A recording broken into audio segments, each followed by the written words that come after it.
Welcome to the show. And please tell me where you're watching this video. Leave your reply in the comments below. The headlines were written before the ink was dry. Collapse was inevitable. The experts, from their distant glass towers, predicted chaos. They told the world that without foreign intervention, the heart of the Sahel would stop beating. They called it a tragedy waiting to unfold. But while the world turned its back, the Sahel did not break. It breathed. From the arid soil, a miracle has risen, defying every economic model the West holds dear. 7 million tons of cereals harvested from the dust. 94 tons of gold extracted by sovereign hands. How does a nation, sanctioned, besieged, and isolated, achieve in 3 years what decades of foreign aid failed to deliver? This is not a story of mere survival. It is a masterclass in dignity. Do not let the algorithm bury this story. This is the narrative. The old powers fear. The thunder of a continent waking up. Subscribe, share, and stand on the right side of history. For years, the narrative was written in ink of despair. We were told that the Sahel was burning, that the fire was uncontrollable, and that the only water to quench it had to come from foreign wells. But in 2026, the Prime Minister stood before the Transitional Legislative Assembly, not to ask for pity, but to deliver a ledger of victory.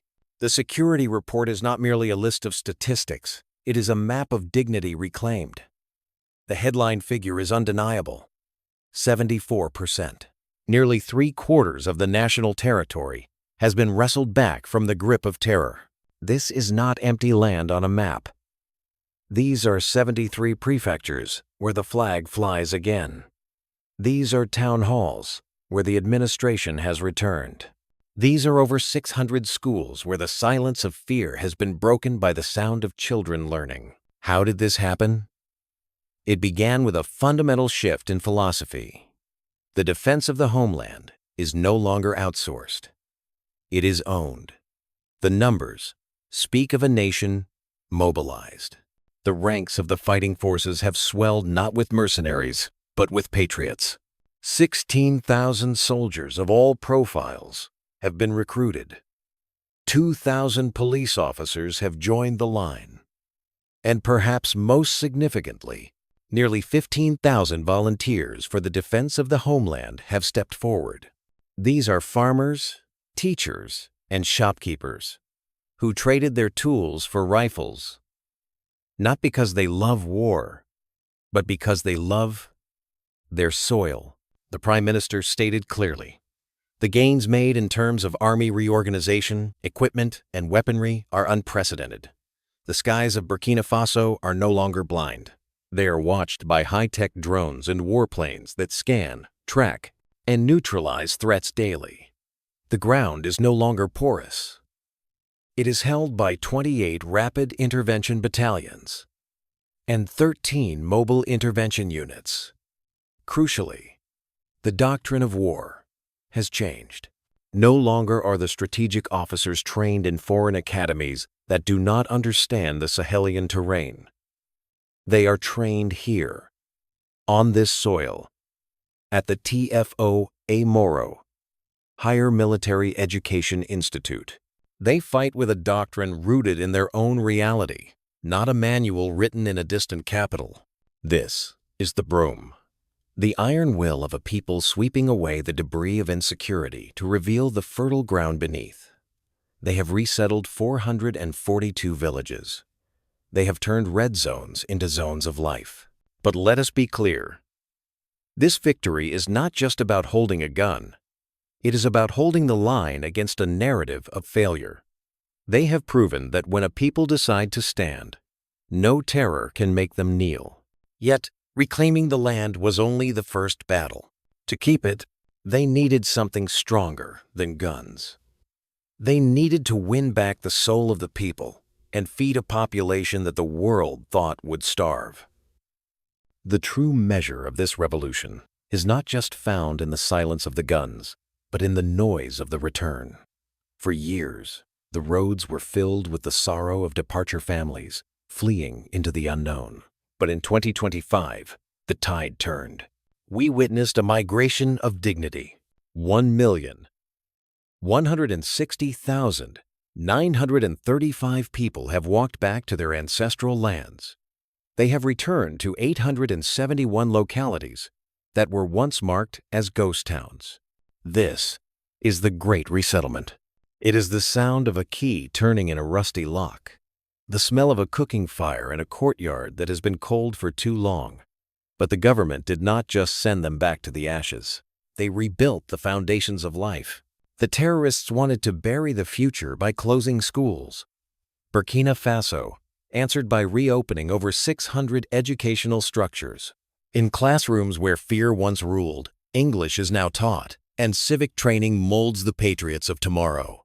And in the hospitals, a quiet revolution is taking place. While the world looked at Burkina Faso and saw only a conflict zone, its doctors were performing the nation's first kidney transplant.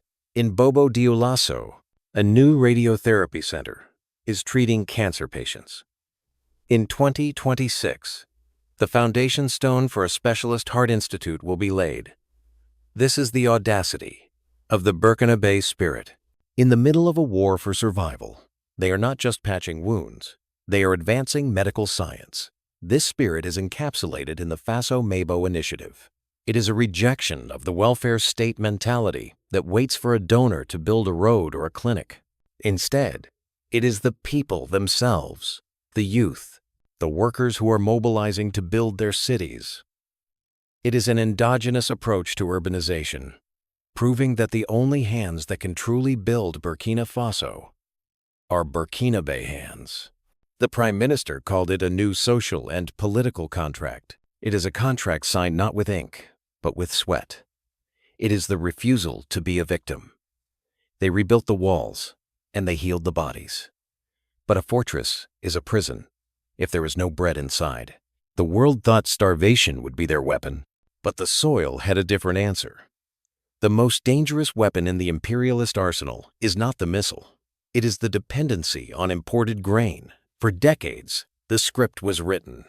Without aid, Burkina Faso would starve. The neoliberals told us that the state should not interfere in production, that the market would provide. They were wrong. In 2026, the harvest did not just arrive, it overflowed. The Prime Minister announced a historic cereal production of over 7 million tons. Let that number sink in. This is not just food. This is a coverage rate of 126, 6% of the nation's needs. They are not scraping by. They are storing surplus. Rice production, the staple of the people, soared to over 1 million tons, a staggering increase of nearly 50% compared to the previous campaign. How? Because the government stopped listening to foreign economists and started listening to the soil. They plowed over 51,000 hectares for free. They subsidized seeds and fertilizer. They put the state back where it belongs, at the service of the harvest. This is the end of the neoliberal lie. The Prime Minister declared that the era of predation of our resources is over, and the economic indicators confirm it. While global economies stuttered, this besieged nation recorded a trade surplus of over 1,975 billion CFA francs. Gold production exceeded 94 tons, with nearly half coming from artisanal mines now brought under state control to stop the bleeding of wealth. Inflation has been crushed, replaced by a deflation of 0.5%. If a landlocked nation under sanction can feed its people and balance its books, what excuse remains for the rest of the continent? Tell us in the comments. Is this the model Africa has been waiting for? They have secured the land. They have filled the granaries. They have stabilized the currency. But a sovereign economy cannot survive in a diplomatic cage. They fed their bodies. But to secure their future, they had to cut the most dangerous chains of all the diplomatic ones. If the economy was a battlefield, diplomacy was the siege. The Western powers gambled that isolation would bring Ouagadougou to its knees. They withdrew aid, they issued threats, and they waited for the collapse. But instead of begging for readmission to the old clubs, Burkina Faso built a new house. The cornerstone of this new architecture is the Alliance of Sahel States. In 2025, under the rotating presidency of Ibrahim Traoré, this alliance transformed from a military pact into a living, breathing confederation. It is no longer just about sharing guns. It is about sharing a destiny. The Prime Minister confirmed that the AES passport and biometric ID card are now realities. A Confederate investment bank is being built to fund their own dreams, and a Confederate media network is broadcasting their own truth from Bamako and Ouagadougou. This is the definition of walking alone, to walk far. They realized that the old path was a circle, leading only back to dependency. The government did not stop at building. They also excelled at dismantling the structures of neocolonialism. With surgical precision, they severed the ties that bound them to the past. In February 2025, they withdrew from the International Organization of La Francophonie. In September, they left the International Criminal Court. Why? Because, as the Prime Minister stated, these organizations had become instruments of neocolonial domination. They did not close their doors to the world. They simply changed the locks. While the West cried isolation, Burkina Faso was busy making new friends. Strategic partnerships were deepened with the Russian Federation, China, Iran, and Turkey. And in a move of profound Pan-Africanism, they opened their borders to their own brothers, granting free visas to all Africans. They have redrawn the diplomatic map. They have proven that sovereignty is not given, it is taken. The chains were broken, the land was secured, and the alliances were forged. Now, it was time to build the engines of tomorrow, to turn a nation of farmers into a nation of builders. They have secured the land. They have filled the granaries. They have broken the diplomatic chains. But to truly be free, a nation must make what it consumes. For too long, Burkina Faso was treated as a pit of raw materials, a place where cotton was grown, but not woven, where gold was dug, but not refined. That era ended in 2026. The Prime Minister unveiled a landscape transformed by 11 new industrial units. This is not just infrastructure. This is the architecture of independence. Look at Sofari, producing absorbent cotton for the nation's hospitals. Look at Faso Kosam, processing the milk of Burkinabe cattle. Look at Textforce, turning the white gold of the fields into the fabric of the nation. These factories, backed by over 66 billion CFA francs in investment, are the new forts of sovereignty. And the vision does not stop at the factory gate. It extends to the rails. The Faso Rail Integrated Railway Complex is set to operationalize, promising to the production centers and break the logistical stranglehold of being landlocked. But perhaps the most profound shift is in the digital realm. In a world where data is the new oil, Burkina Faso has refused to store its memory on foreign servers. The government has built 2 sovereign data centers, reclaiming the nation's digital identity. They are rolling out internet to the dead zones, ensuring that a child in a rural village has the same connection to the future as a child in the capital. The message from the head of state is clear: invent or perish. The government is calling on the genius of its people, the engineers, the creators, the dreamers to build solutions that do not depend on the permission of the West.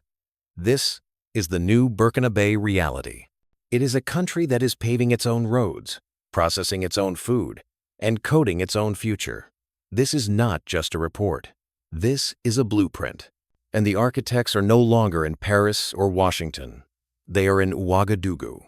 We have walked through the valley of the shadow of death, and we have seen a nation refuse to die.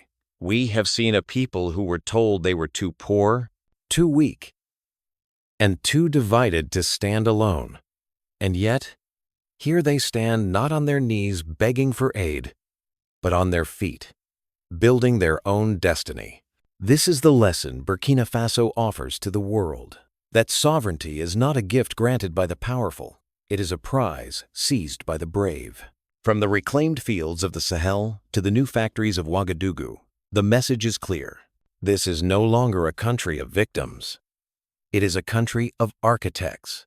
Under the leadership of Captain Ibrahim Traoré, they have shown that when a government truly serves its people, miracles become policy. They have proven that the soil is rich enough to feed the nation, that the gold is bright enough to fund the future, and that the spirit of Thomas Sankara is not a ghost, but a guiding fire. The vision is no longer just about survival. It is about the birth of a confederation, a stepping stone towards the United States of Africa. It is a vision where trade replaces charity, where partnership replaces pity, and where the dignity of the African person is non-negotiable. If this story fuels your fire, do not let it die here. The algorithm wants you to scroll past, to forget, to return to the slumber of the status quo. Do not let it. Subscribe to this channel. Share this video with everyone who needs to hear the truth. Leave a comment below and tell us, is this the blueprint for your country's future? Stand with us. Walk with us. Because the lion has awoken, and its roar will echo through history. Homeland or death, we shall overcome. Then, long live a free and sovereign Burkina Faso.